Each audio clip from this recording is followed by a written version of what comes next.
అదృష్టం గురించి ఆందోళన పడుతూ సమయాన్ని వ్యర్థం చేసుకోవటంలో అర్థమే లేదు. రోజు టిబెట్ లో ఒక రైతు గుర్రం ఎక్కడికో పారిపోయి భవితవ్యానికి రూపురేఖలు మీరే తీర్చిదిద్దుకోగలరని విశ్వసించండి. జీవితంలో ఎలాంటి దెబ్బలు తగిలినా ఎల్లప్పుడూ సంతోషంగా ఉండాలి అనేదే ఈ కథలోని సారాంశం. Friends, welcome to my channel. Thanks for clicking this video. Late ఎందుకు, టాపిక్ లోకి వెళ్ళిపోదాం. కొంతమంది అదృష్టం దురదృష్టం అని లెక్కించుకుంటూ వారిని నిందించుకుంటూ కాలం గడుపుతూ ఉంటారు. చూడండి, పోయిన సంవత్సరం మిమ్మల్ని ఎంతగానో వేధించిన సమస్య ఈ రోజు మీకు ఆ సమస్య మిమ్మల్ని వేధిస్తుందా? లేదు కదా. అంతెందుకు, ఆలోచించుకుంటే ఆ సమస్యల గురించి నేనెందుకు అప్పుడు అంత దుఃఖపడ్డాను, ఎందుకు అంతగా ఆలోచించాను అని మీకే అనిపిస్తుంది. మాట చిన్నదైనా మనసును గాయపరుస్తుంది. ప్రతి అనుభవం జీవితంలో ఎక్కడో చోట ఉపయోగపడుతుంది. ఎందుకంటే ఏ అనుభవము ఉచితంగా రాదు, అనుభవిస్తే తప్ప. సమస్య ఎదురైనప్పుడు నువ్వెలా స్పందిస్తావు అనే దాని మీదే నీ భవిష్యత్తు ఆధారపడి ఉంటుంది. సుఖ సంతోషాలు మన బాహ్య పరిస్థితుల మీద ఆధారపడి ఉండవు, అవి మన మానసిక దృక్పథం మీదనే ఆధారపడి ఉంటాయి అంటారు డేల్ కార్నెగీ గారు. నిజమే కదండి. అంతెందుకు, ఒక వారం రోజుల క్రితం మిమ్మల్ని ఏ సమస్య అయితే వేధించిందో ఆ సమస్య ఇప్పుడు మిమ్మల్ని బాధిస్తుందా? లేదు కదా.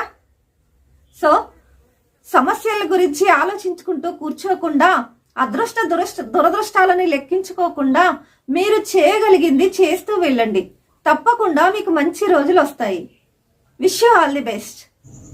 నా జాతకం ఎలా రాసి ఉంటే అలాగే జరుగుతుందనే పలాయనవాదాన్ని పక్కన పెట్టి మీ జాతకాన్ని మీరే అద్భుతంగా రాసుకుని యజ్ఞానికి శ్రీకారం చుట్టండి.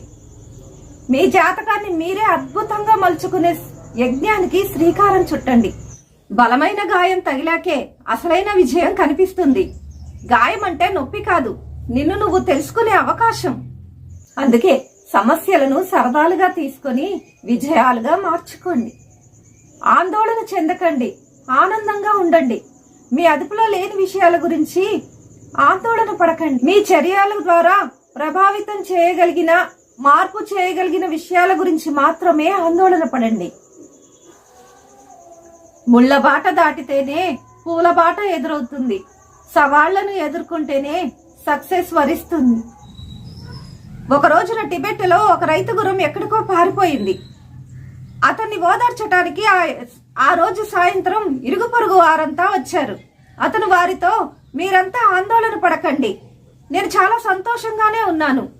నా జీవన భృతి సంపాదించుకోవటంలో ఆ గుర్రం నాకు చాలా సార్లు సాయపడింది అన్నాడు. మరునాడు ఆ గుర్రం తిరిగి రావటమే కాక దాని వెంట మరో 2 అడవి గుర్రాలు కూడా వచ్చాయి. వారెవ్వా, అదృష్టవంతుడిగోయ్ అన్నారు వారంతా. అదృష్టం దురదృష్టం అనే నమ్మకాలు నాకు లేవు, నేను సంతోషంగానే ఉన్నాను అన్నాడు ఆ రైతు. వీడికి దేవుడి పట్ల కృతజ్ఞత భావమే లేదు అనుకుంటూ అక్కడి నుంచి వెళ్లిపోయారు ఆ ఇరుగు పొరుగు వారంతా. మరునాడు అతని కొడుకు ఆ మోటు గుర్రాల్లో ఒకదాన్ని లొంగ తీసుకోబోయాడు. అది అతన్ని విసిరి కొట్టడంతో అతని కాలు విరిగింది. ఆ గ్రామస్తులంతా వచ్చి, మీ వాడు కాలు విరగటం దురదృష్టమయ్యా అన్నారు. ఈ దురదృష్టం అదృష్టం అనే నమ్మకాలు నాకు లేవు, నేను సంతోషంగానే ఉన్నాను అన్నాడు ఆ రైతు. అతని వైఖరి గురించి సనుక్కుంటూ అక్కడి నుంచి వెళ్లిపోయారు ఆ గ్రామస్తులంతా. మరునాడు యువకులను సైన్యంలో చేర్చుకోవటానికి ఆ గిరిజన రాజ్యపు రాజు తన సైన్యాన్ని పంపించాడు. ఈ రైతు కొడుకు కాలు విరిగి ఉండటంతో అతనిని సైన్యంలో చేర్చుకోకుండా వదిలేశారు. ఆ గ్రామస్తులంతా వచ్చి ఆ రైతుతో, నువ్వు చాలా అదృష్టవంతుడివోయ్, మీ వాడు సైన్యంలో చేరకుండా తప్పించుకున్నాడు అంటూ ఆ రైతుని అభినందించారు. రైతు సమాధానమిస్తూ, అదృష్టం దురదృష్టాలనే నమ్మకాలు నాకు లేవని మీకు చాలా సార్లు చెప్పాను. నేను సంతోషంగానే ఉన్నాను, ఎందుకంటే నా భవిష్యత్తు మీద నాకు చాలా నమ్మకం ఉంది. అదృష్టం గురించి ఆందోళన పడుతూ సమయాన్ని వ్యర్థం చేసుకోవడంలో అర్థమే లేదు. మీ పని మీరు చేస్తూ ఉండండి అంతే అన్నాడు. జీవితంలో ఎలాంటి ఎదురు దెబ్బలు తగిలినా ఎల్లప్పుడూ సంతోషంగా ఉండాలనేదే ఈ కథలోని సారాంశం. People will forget what you said. People will ever even forget what you did. People will never forget how you made them feel. The words are forgotten, the actions are forgotten, but the experience remains. మీరు మానసికంగా కృంగిపోవటం మొదలు పెడితే ప్రతి ఒక్కటి మీ మీద ఆధిపత్యం చూపిస్తుంది. ఒడిదుడుకులకు జడవకండి. సమస్యలు సవాళ్లు లేకుండా సుఖం దొరకదు. జీవితయానంలో తగిలే గట్టి ఎదురు దెబ్బలను వేదాంతిలా స్వీకరించండి. ఉన్న వాటిని ఉన్నట్లుగా స్వీకరించి వాటిని అర్థం చేసుకునేందుకు ప్రయత్నించండి. ఆ పైన మీ జీవితంలోని ఇతరులతోనూ అలాగే వ్యవహరించండి. అనగనగా ఒక ఊరు. ఆ ఊరిలో ఒక వ్యక్తి ఉండేవాడు. అతని దగ్గర ఒక ఆవు ఉండేది.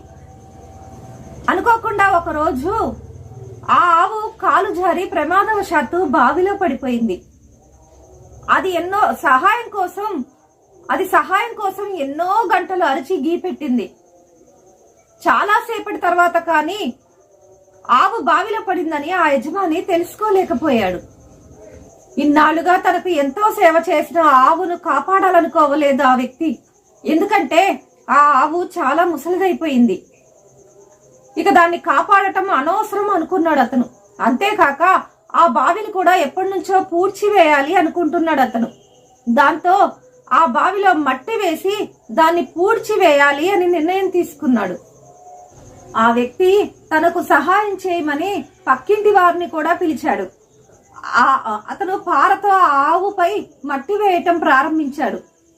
పక్కింటి వాళ్ళు కూడా పారలతో మట్టి వేస్తూ అతనికి సహాయం చేయసాగారు.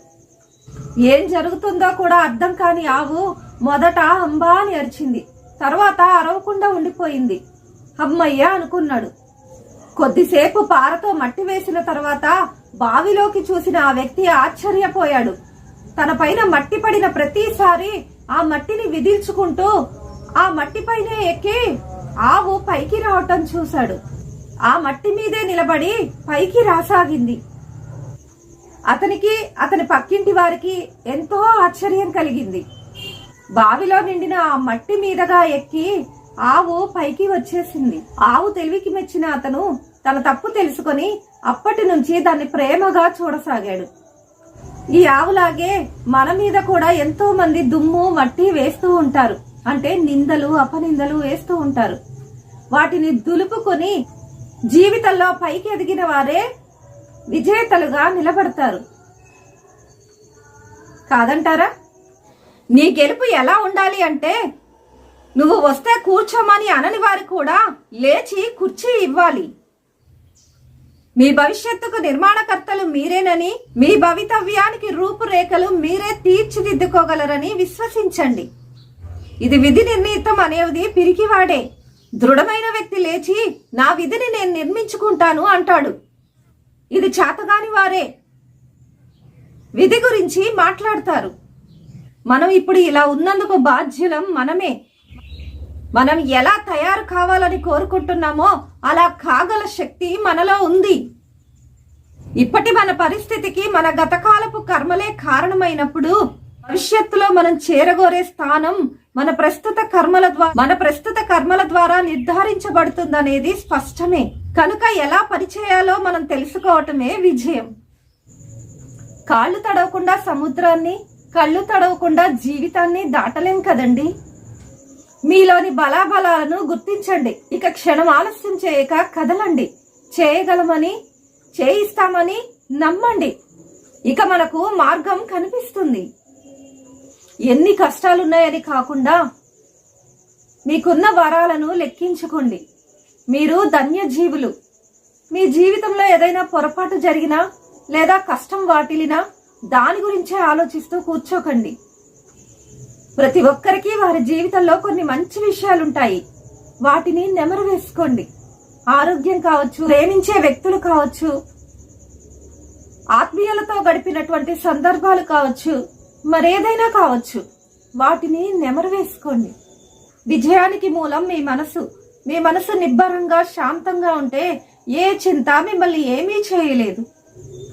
కొన్నిసార్లు ఎక్కడికి వెళ్ళినా దొరకని ప్రశాంతత మన ఆలోచనలు మార్చుకుంటే దొరుకుతుంది. ఇక మనకు మార్గం కనిపిస్తుంది. Thanks for watching. నా ఈ మాటలు కనుక మీకు నచ్చినట్లయితే లైక్ చేయండి, షేర్ చేయండి, కామెంట్ చేయండి. అండ్ నేను పెట్టే ప్రతి వీడియో మీరు చూడాలి అనుకుంటే సబ్స్క్రైబ్ చేసుకొని ఆ బెల్ ఐకాన్ నొక్కటం మర్చిపోకండి. Thanks for watching.